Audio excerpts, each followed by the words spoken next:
না, আমরা তো বলে দিয়েছি আমাদের ভূমিকা হবে গঠনমূলক।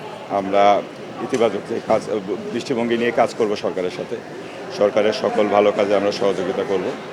আর যখন দেখব জনগণের স্বার্থ রক্ষিত হচ্ছে, জুলাইয়ের সনদ নিয়ে টালবাহানা চলছে, তখন আমরা প্রতিবাদ করব। তারই অংশ হিসাবে আমাদেরকে তারা বলছে যে তারা ডেপুটি স্পিকার পদ দিবে। ডেপুটি স্পিকারের বিষয়ে তো সরাসরি আপনার গণভোটেই বিষয়টি এসেছে। কিন্তু তারা বলার চেষ্টা করছে তারা আমাদেরকে এখানে একটা করুণা করছে কিংবা একটা ফেভার করছে। এটা তো আমরা ফেভার হিসাবে নিব না, আমাদের জুলাইয়ের প্যাকেজ হিসাবে নিব।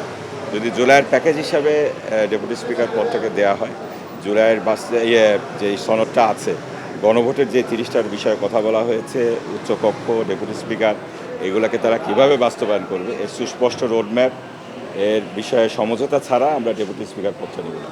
তো রাষ্ট্রপতি আপনার বলছেন রাষ্ট্রপতি ভাষণ দেওয়ার এখতিয়ার আপনার দলের পক্ষ থেকে বলা হয়েছে, রাষ্ট্রপতি আজকে ভাষণ দেবেন, শেষ সময় আপনাদের অবস্থানটা কি হবে?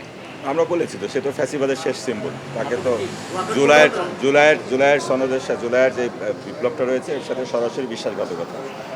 এরকম একটা ব্যক্তি যে নিজে শপথ ভঙ্গ করেছেন এবং তিনি বলেছিলেন যে শেখ হাসিনা তার কাছে পদত্যাগ করেছে, পরে আবার সাক্ষাৎকারে বলছেন করেনি।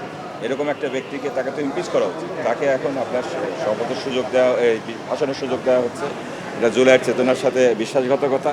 তাকে ইমপিচ করতে হবে। তাকে কোনোভাবে এরকম একটা ফ্যাসিস্ট ব্যক্তিকে সংসদে ভাষণ দেওয়ার কোনো জাস্টিফিকেশনই নেই, ভাষণ দেওয়ানোর। তো এক্ষেত্রে আমরা প্রতিবাদ করব, অবশ্যই প্রতিবাদ করব। প্রতিবাদের সংসদে অনেক ভাষা রয়েছে, যেগুলো আমরা সিদ্ধান্তের আলোকে, আজকে 9:30 বৈঠক আছে, সিদ্ধান্তের আলোকে আমরা সেরকম প্রতিবাদ করব। ওয়ার্কআউট করবেন কিনা ভাষণের সময়?